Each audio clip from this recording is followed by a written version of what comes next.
Hello everyone, myself Ramvilas Meena, Assistant Professor Chemistry from Government College Kota. आज का हमारा topic है ब्रेक इक्वेशन।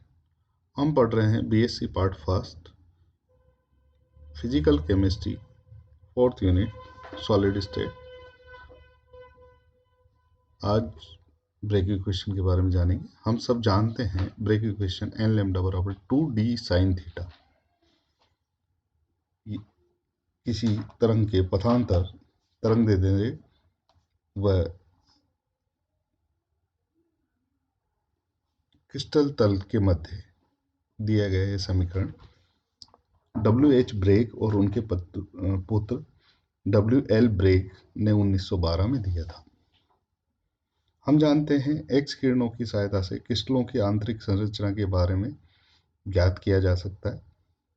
एक्स किरणें प्रकाश व ध्वनि की भांति तरंग गति से चलने वाली ऊर्जा की किरणें होती हैं। 10⁻⁸ के क्रम की या कोटि की होती हैं। ये सिंपल एक्सपेरिमेंट था जो ब्रेक पिता और पुत्र ने मिलकर दिया था।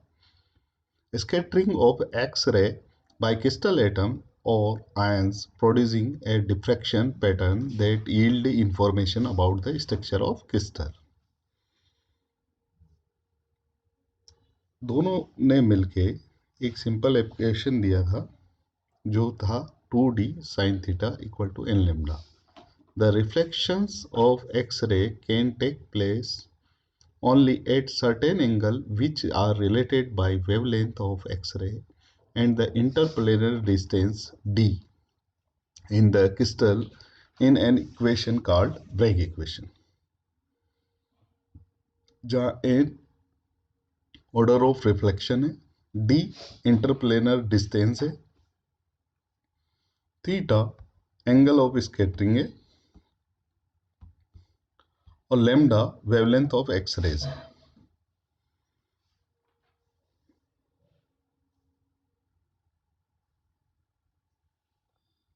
अब हम एक्सपेरिमेंट के बारे में डिटेल से अध्ययन करेंगे। माना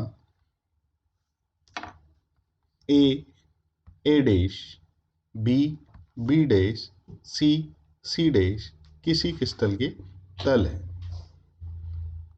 इन पर एक्स रे आपतित की जाती है, स्कैटर्ड की जाती है, जो रिफ्लेक्ट होकर इस दिशा में चली जाती है।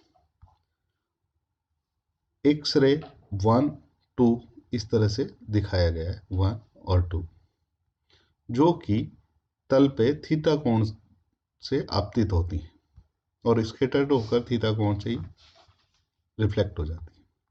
ये एक किरण है, ये 2 है, ये 3। हमें दो किरणों के मध्य की दूरी पता है या तलों के मध्य की दूरी पता है, जो कि d से रिप्रेजेंट की जाती है। यहाँ d से रिप्रेजेंट की गई। यहाँ से और यहाँ के मध्य की दूरी d है।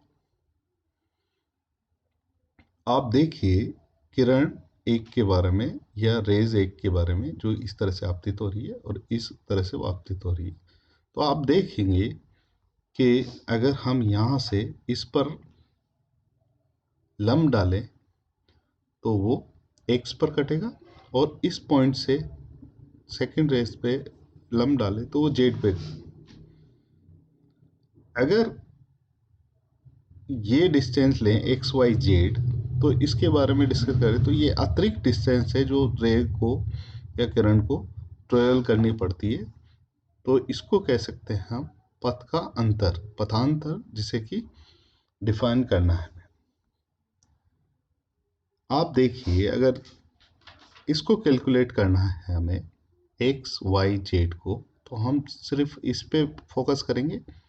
इस पॉइंट को आप मान लीजिए, आप लिख लीजिए इसको पेन, अच्छा मान लो इसको पी दे दीजिए। पी नाम नहीं है ना अभी तक, पी। तो पॉइंट पी से एक लंब है इस वाली रेस पे और P से Z दूसरा लंब है। हमको कैलकुलेट करना है एक्स वाई जेड की दूरी। तो हम एक कैलकुलेट कर लेते हैं, उसका डबल कर देंगे तो वो एक्स वाई जेड आपका पथांतर आ जाएगा।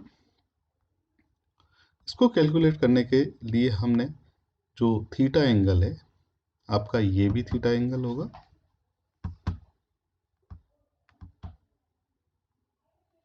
और आप देखो ये भी आपका थीटा ही होगा। कैसे? आप सिंपल सा अगर यहाँ एग्जांपल लें,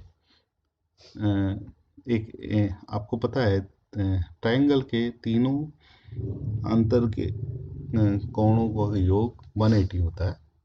ये 30 है और ये चूंकि ये वाला एंगल, एक मिनट इरेजर लें, आपको दिक्कत आ रही है।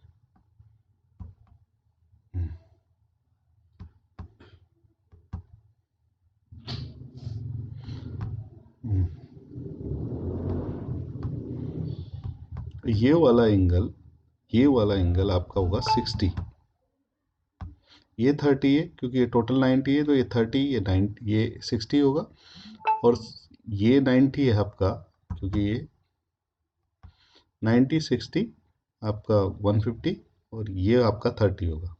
तो ये कोण भी आपका होगा थीटा। इसको लिख सकते हैं आप थीटा। अब चूंकि हम सब जानते हैं साइन थीटा इक्वल टू लंब बटा कर्ण। एक्स वाई आपका लंब हो गया और कर्ण हो गया आपका पी वाई, जो कि आप डी से रिप्रेजेंट करते हो। तो एक्स वाई कैलकुलेट करोगे तो आपका क्या आएगा, या साइन थीटा आपका आएगा एक्स वाई अपॉन डी। और एक्स वाई कैलकुलेट करोगे तो आप क्या होगा, X Y is equal to D sine theta. अब चूंकि हमें एक्स वाई जेड कैलकुलेट करना है तो ये इसका डबल होगा, ये डी साइन थीटा, ये डी साइन थीटा, तो 2d sine theta equal to N lambda.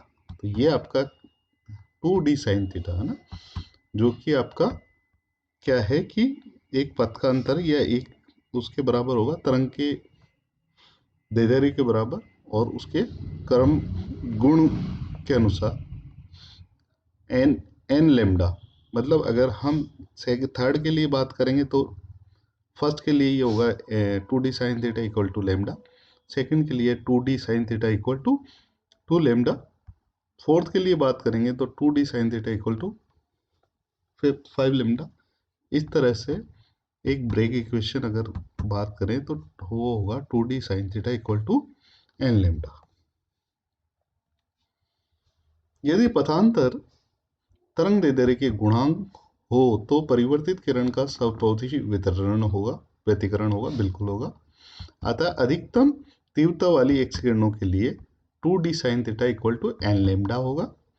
N पूर्णांक अर्थात 1 2 3 है। इस समीकरण में ब्रेग समीकरण, इस समीकरण को ब्रेग समीकरण कहते हैं। साइन थीटा का मान 1 से अधिक नहीं होता, हम सब जानते हैं। अतः उस स्थिति में दो तलों के मध्य की दूरी कम से कम, अगर डी मिनिमम ज्ञात करनी है तो वो होगी एन लेमडा। जब साइन थीटा को हमने 1 कर दिया, थीटा का मान 0 रख के, डी मिनिमम साइन 0 0 होता है, साइन 90 का मान 1 होता है। तो डी मिनिमम होगा आपका N lambda equal to upon 2। इस प्रकार किन्हीं दो तलों के मध्य की दूरी हम इस विधि द्वारा ज्ञात कर सकते हैं। तो ये था आपका ब्रेक इक्वेशन को डिराइव करने का तरीका, जो कि हम एक सिंपल एक्सपेरिमेंट में ब्रेक पिता पुत्र के द्वारा दिया गया था 1912 में। आप इसे लिख सकते हैं अपने शब्दों में या बुक की सहायता ले सकते हैं। आगे चलते हैं हम। एक सिंपल न्यूमेरिकल है। एच किरणों का प्रथम कोटि का परावर्तन NaCl के फलक 200, ये हम पढ़ा चुके हैं। 200 का मतलब क्या होता है, 0 0 जो कि y और z अक्ष के समकक्ष तलों को रिप्रेजेंट करते हैं। अर्थात एक y और z पर इन्फिनाइट पर वो टच करेगा फलक से 5 डिग्री 9 इंच कोण पर होता है यदि एक किरणों का तरंग दैर्ध्य दिया गया है एंगस्ट्रॉम। NaCl क्रिस्टल के तलों 200 के अंतराल का परिकलन करना है तो आपको यहाँ साइन का की वैल्यू दी गई है। ये एग्जाम में आया था 2007 में और रिपीट भी हुआ है इसके बाद भी। सिंपल ब्रेक इक्वेशन लिखिए सबसे पहले 2d sin theta equal to n lambda d distance between दो तलों के मध्य की दूरी है। साइन थीटा, थीटा का एंगल दे रखा है और उसकी वैल्यू भी दे रखी है। n चूंकि क्रमागत है 1 आएगा, लैम्डा तरंग दे रहे जो दी गई। इसको कैलकुलेट करते हैं तो d की वैल्यू आपकी आएगी 2.816 एंगस्ट्रॉम। 2.816 into 10⁻⁻8 semi. अगर हमें कोशिका का घनत्व ज्ञात करना है, मतलब यूनिट सेल, कोशिका इकाई कोशिका यूनिट सेल है, आपको हिंदी में थोड़ी दिक्कत आएगी। यूनिट सेल का अगर डेंसिटी ज्ञात करनी है तो उसको एक फॉर्मूला दिया गया है D equal to Z multiply by M upon N0 जहाँ जेड है आपका, जेड यूनिट सेल में कणों की संख्या है जो कि BCC FCC सब में अलग अलग होती है। कैलकुलेट करने का तरीका आपको बता दिया गया है। एम उस कण का द्रव्यमान है, दिया गया होगा, आपको बताया गया होगा या आपको कैलकुलेट करना है। N0 एवोगैड्रो संख्या है और इकाई कोशिका की किनारे की लंबाई है। अगर एजेस की लंबाई दे रखी है तो आप उसका वैल्यूम कैलकुलेट कर सकते हो। एजेस अगर क्यूबिक स्ट्रक्चर, जनरली एग्जांपल आएंगे आपके क्यूबिक स्ट्रक्चर के। अगर एक एजेस की अगर मान लो सपोज करो 2 है तो उसका वॉल्यूम आप 2 क्यूब अर्थात 8 होगा। सिंपल। अब आप एग्जांपल देखेंगे। एक धात्विक तत्व की क्रिस्टल जालक घनीय है। एक सेल के प्रत्येक किनारे की लंबाई 2 एंगस्ट्रॉम है। धातु का घनत्व 2.5 ग्राम पर सेमी क्यूब है। 200 ग्राम धातु में एक सेल की संख्या बताइए। आप देखिए इसमें आपको दिया गया हुआ है क्रिस्टल जालक घनीय है, मतलब क्यूबिक स्ट्रक्चर है, तो वॉल्यूम का फॉर्मूला लगाओगे आप क्यूब वाला। एक इकाई किनारे की एजेस की लंबाई दे रखी है आपको तो उसका क्यूब कर दोगे, आप उसकी वॉल्यूम ज्ञात कर लोगे। टोटल का धातु का वॉल्यूम घनत्व दे रखा है तो टोटल का आप वॉल्यूम निकाल सकते हो। तो और जब एक का वॉल्यूम, टोटल के वॉल्यूम में जब एक का वॉल्यूम से आप डिवाइड करोगे तो टोटल संख्या आ जाएगी कितने यूनिट सेल है। एक सेल का आयतन ए क्यूब 8, इस तरह से निकालोगे 8 ए क्यूब 10⁻24। 200 ग्राम धातु का आयतन निकाल सकते हो। आयतन का सिंपल फॉर्मूला होता है, डेंसिटी होती है m/v, तो वॉल्यूम होगा m अपॉन d या रो, जैसे भी हो। ये आपकी डेंसिटी है। तो मास दे रखा है आपको 200, वेट दे रखा 200 ग्राम और घनत्व से उसको डिवाइड करने के बाद में ये आपका 200 ग्राम धातु का आयतन आ गया। अब सिंगल का आपका पता है तो आप 200 ग्राम आयतन में एक एक सेलों की संख्या कैलकुलेट कर सकते हो, जो कि इतनी आएगी 40 cm³ upon 8 multiply by 10⁻³ cube. आज के इस वीडियो में इतना ही। धन्यवाद।